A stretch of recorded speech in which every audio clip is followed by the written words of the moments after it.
선교문학 독자 여러분 안녕하세요. 선교문학 10번째 시간입니다. 어제 아침 한동대학교 초대 총장님이셨던 김영길 총장님께서 소천하셨습니다. 저희 가정에도 4명이 한동대학교를 졸업했기 때문에 저는 한동대학교와 김영길 총장님을 추억하면서 회상하는 글을 썼는데 오늘은 그 이야기를 낭독해 드리겠습니다. 선교문학 회상 고 김영길 총장님과 한동대의 추억. 한동대 전 총장이셨던 고 김영길 총장님이 소천하셨다. 아침에 딸과 페이스타임을 하면서 나는 제일 먼저 소식을 접했다. 이제 31개월 된 로아가 제 엄마를 거들었다. 할머니, 아빠, 엄마, 선생님이 잠을 자다가 아침에 하늘나라로 가셨어요. 로아가 나에게 설명하면서 두 팔을 하늘을 향해 활짝 폈다.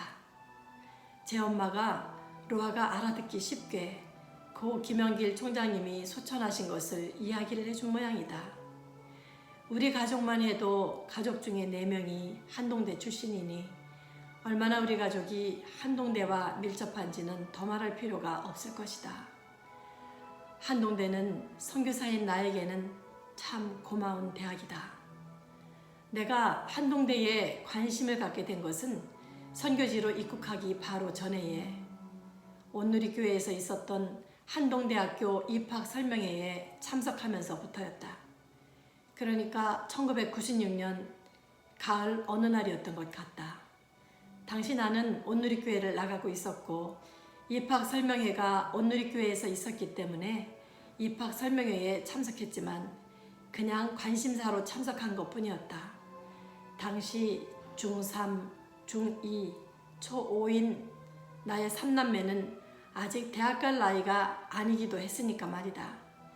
1997년 1월 15일 우리 가족은 선교지 시국으로 파송을 받았고 3월 1일 선교지 시국으로 들어갔다. 중3이었던 아들이 선교지에서 고등학교를 마치고 대학 진학을 하게 되었을 때 우리 부부는 고민이 되었다. 선교지에서 대학을 보낼 생각을 하고 선교지에 들어왔으나 막상 현지 대학이 사회주의 영향 아래 있는 대학들이어서 신경이 쓰여졌기 때문이다. 결국 고민하다가 선교지에 들어오기 전에 참석했던 고 김영길 총장님이 한동대학교 입학 설명회를 하면서 한동대학의 미래의 비전에 대해서 이야기해 주었던 생각이 났다. 한동대는 개교 이래 3회 졸업생인가를 이미 내고 있었다. 우리 부부는 한동대 가을 학기 입학을 위해서 아들을 데리고 한국에 나왔다.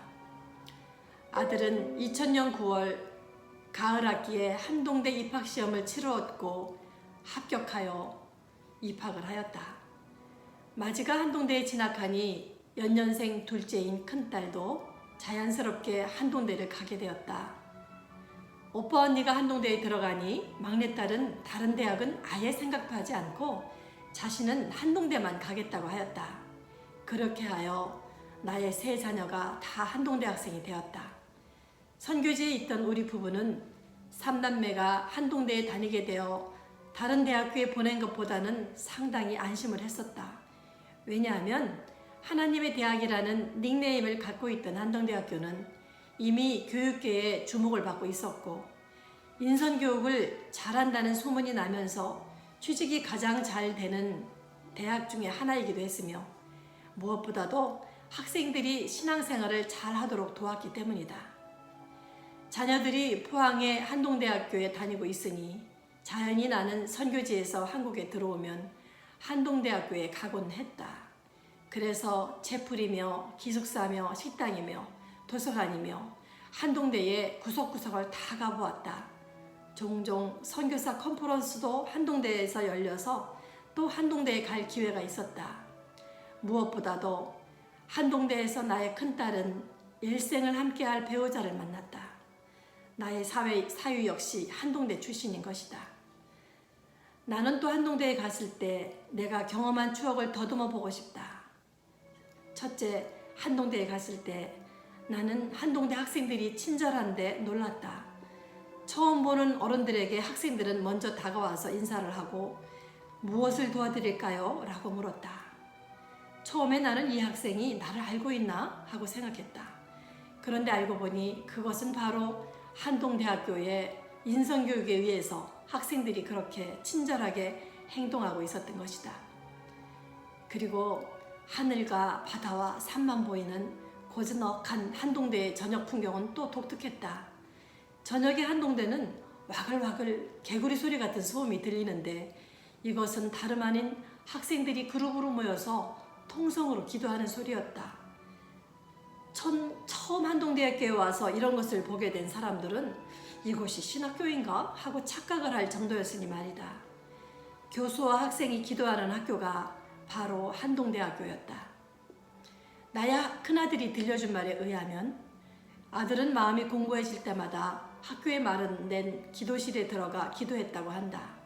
그런데 어느 날 기도하고 있는데 누가 아들의 두 눈을 두 손으로 가리더라는 것이다. 아들은 친구가 장난치는 줄 알고 장난치지 말라고 소리쳤더니 바로 고 김영길 총장님이 빙그레 웃으며 서 있더라는 것이다. 바쁜 총장님이 낮에 기도실에 가서 기도하는 학생들을 살펴보러 종종 기도실에 들리셨던 모양이다. 한동대학교는 새벽 기도로도 유명했다. 학생들 스스로 새벽 기도에 나가 찬양하는 벌떡 중창단을 만들어서 새벽을 깨웠다.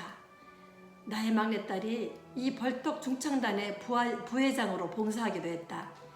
그렇게 한동대학교에서 영성을 키웠던 막내딸은 후에 한동대를 졸업하고 장로교 신학대학교에 입학하여서 신학대학원을 졸업하고 지금은 전도사로 사역하고 있다. 내가 선교지에서 잠시 한동대학교를 방문했던 어느 날 한동대학 식당에서 고 김영길 총장님을 만났을 때였다. 나의 큰딸은 의과대학을 가고 싶어 했기 때문에 한동대학에 의과대학이 만들어졌으면 하는 소망이 있던 나는 총장님에게 질문했다.